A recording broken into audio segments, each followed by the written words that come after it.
I think if we're going to talk about birth control, we need to talk about the founder of birth control. And I like that you're saying like there's a before birth control and there's an after, because that's for sure. So Margaret Sanger was a woman who she was very, let's just say, like she was supported and highly regarded by Adolf Hitler and the Nazi regime. She was a eugenicist, right? And so she concocted the idea of birth control because she basically said Jews, Blacks, and Hispanics should not be reproducing. And she basically said, like, she condemned abortion for the like cleanest of the white race, right? The Caucasian race. If the baby had high IQ and was deemed like personally, like his blood was clean and perfect, then he could survive. But people with handicaps, mental handicaps, and just of a different race, she said, like, basically didn't have, and I'm paraphrasing here, but didn't have the like right to live. And so, if you look around where Planned Parenthoods are, which claim to give women's a lot of health care. What is the health care? It's birth control. They're always in the poorest neighborhoods. They're always in predominantly Black and Hispanic neighborhoods. And they're the women who they have hooked on birth control.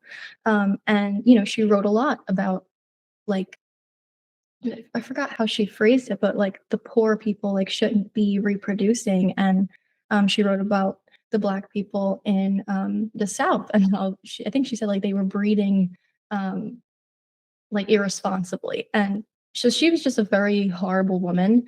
And she spoke of the demise of the family. She spoke about, being able to sleep around freely and have no consequence. And she kind of put that notion of like you guys are saying, that men don't have the responsibility of a woman. And, my views are very, I have a very controversial views, but men and women are predominantly different, right? We both bring life into the world, but women bring babies into the world. They bring life into the world, and men give the seed that gives life to the world. Um, and so I think like when she introduced the foundations of birth control, which contraception and abortion go hand in hand, the more she introduced that into the world, which the Nazi regime and the doctors, Joseph Mengele, they were using her methods and praising her for it. And that's not talked about right now, right? But when you have the Planned Parenthood galas where they're giving out the Margaret Sanger Awards, you have to look at these people that they are awarding, Hillary Clinton and Nancy Pelosi. And like, this is what these people stand for, but they'll have people like under the guise of, this is for healthcare and we care about you. But in reality, they want to see the demise of the family, and they don't want the truth out there, right? And there really is not a lot of information about the woman's body. um it is seen as like destructive, where a woman has to put work before her family, but there are women who genuinely love raising a family, or wanting to be a mom. And I think our culture has become a culture of death, where a woman has been made to feel like she is inferior to a man, and we don't sit down and say like a man and a woman both are different but complementary to each other. They're harmonious, and we both have very important roles to play in society. Um, yeah, Yeah. that was a lot. There- But yeah, There's a what you're saying there, it's true. There's a psychological effect now that you see these hormonal changes in women. I'm not going to say that's everyone, but a large minority. Think about how being a stay-home mom is viewed today.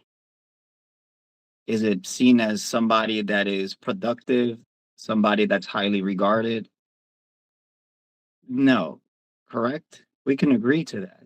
well, it It's depends almost what it's circle. almost like it's almost like society has belittled that when it's like I have kids and David has kids and it's the hardest job you can do. It's not easy. And it's very stressful. It's not an easy task. So I like it's been undermined, and I'm not saying that women have to stay. No, what I'm saying is we should never undermine taking care of a child, regardless of a man or a woman. It's hard work, and it's every day consistent that you have to do this to raise that child in conjunction for the best future you can possibly give them. I'm sorry, Autumn, go ahead. Oh, no, you can keep talking. Go ahead. Yeah, I fully agree with you guys for sure. Because I was just talking to my neighbor the other day and how he's raising his kid. He just has a newborn, and his routine is just like fully thrown off and stuff. And it is a lot of work. It comes with responsibility. And I think like the culture now throws away the responsibility of it. I mean, we have these contraceptive methods because of the responsibility of bringing life in through that method, and it's such a hard balance. So you have the fertility windows, right? Like the natural windows, and then we have these man-made sources, the chemical sources, which is like Plan B um and the other birth control pills. I guess one of my questions to David is what's the effects of like the long term effects of, let's say, using Plan B over and over, or like the chemical differences of Plan B and the birth control pill. Like, what's the chemical differences, and how does it impact the body? Well, first, I'm contributing a little to the point we've seen. I believe that responsibility is mutual and should be mutual. Man, woman, in the part of raising children and in the part of deciding how many children one he wants to have with his partner or how many children you want to bring into the world. If you can have 10 couples, get married, now you divorce if you want to have more children. I think this is a responsibility, and now the male part takes it more seriously, or we take it more seriously now because there is a greater responsibility in terms of the two methods we saw. One is considered emergency because it is a single pill, but it is being used in an inappropriate way because it is. If you take one of these pills, which means that you had a relationship without any type of protection, now and that generates a different problem, which is that you do not prevent the transmission of a disease. And the first point, the second, that this emergency only serves you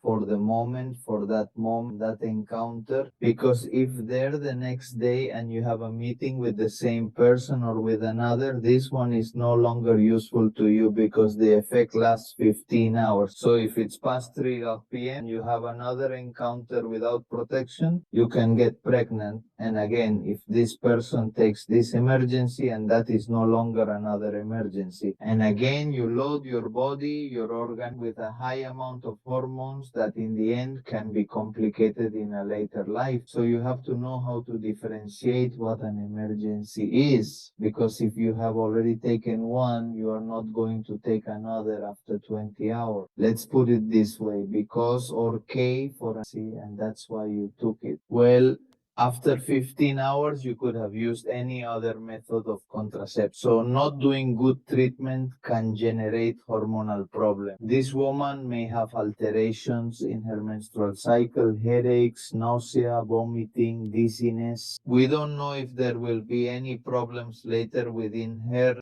uterus or her ovaries themselves. So why are we using a high amount of hormone, and if they are very repetitive? She is already a person who really does not take care of her sexuality, and it is irresponsible, because against herself it is irresponsible for using the emergency pill when that, and second, because by not protecting herself she may fall ill with some transmissible disease. So you're not being irresponsible to her in any way. That's what I can limit for the moment, and as I tell you, this is more of a matter of mutual responsibility. I believe that we already have much greater knowledge, and we are all already much more responsible for what we want and need for our bodies. I think we have already seen some programs. We have seen that it is best to maintain ourselves as much as possible, our own responsibility for our health, and that we need to improve quality of life and exercise, eat healthier, and take care of ourselves in this reproductive part too. Yeah, and just to talk about the ovarian hormones, estrogen and progesterone. Think about like when you take a Plan B, it it's paused. You inhibit it, and you create a new cycle. Think about, like, if again, unfortunately, there's not enough studies that tells us, and I can't quote, but I can speculate. This isn't a hypothesis, not a theory or a practice, but the constant interruption of any hormone has effects. So, like David is saying, if this person continues to take Plan B and their hormonal cycle changes, their menstrual cycle changes abruptly, because that's exactly what this does. It cuts it abruptly. So it tells the brain to literally, to the hypothalamus to not produce any estrogen. So it doesn't, the I'm sorry, follicles don't connect with ovaries are not stimulated. That's exactly what happens. So again and again, if you do that, I'm pretty sure in the near future, we will find some studies that will give us what are the real consequences of people that have taken this, like it's a anti-conceptive, pill. Yeah. Sí, sobre Especially because, let's see, it depends on the time of the cycle where this pill is taken. Is the release of the folio delayed? Yes. In another, however, the structure of the endometrium, that of the uterus, changes. So other than that, you're crazy in the hypothalamus part, and he doesn't know what to do anymore. There's a complete imbalance because you drive your whole body. Exactly. Especially the confusion at the level of the brain, because it says, hey, I have to produce, I don't have to produce. So that is going to generate different types of problems, not only in the reproductive part, but also in the part of our hypothalamus, which does not know whether to secrete hormone or not. When do I return it again? How can I put it? Is it like restarting the computer many times in a week? Let's put it that way. Then at some point it's going to go crazy. Let's say this in order to be able to describe the constant action of hormones or a high introduction of hormones at the oral level. New York City.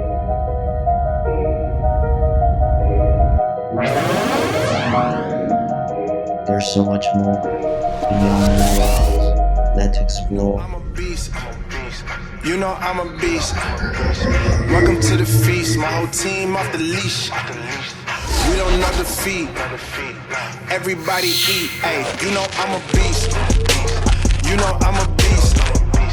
Welcome to the feast. My whole team off the leash. We don't know defeat. Everybody eat. Hey, you know I'm a beast. Can I run up the score, run up the board, breaking them all? Ay, ay, walking the door, you know what happened? We step on the floor. Ay, ay, coming from one, you don't want problems, you already know it. Ay,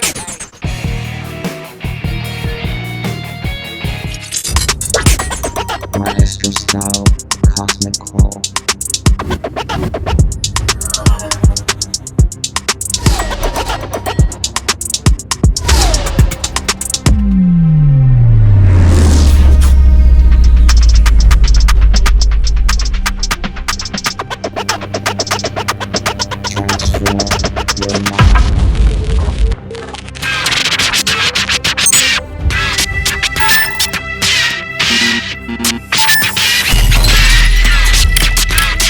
It is time to create.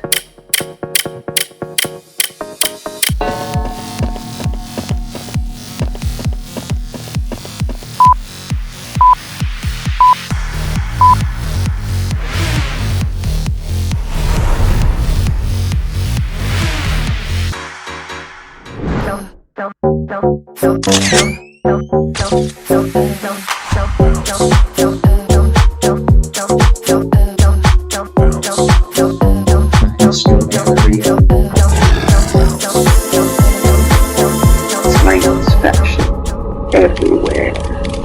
Exist. I'm trying to coexist. Exist. Yeah, I'm trying to coexist. Exist. I'm trying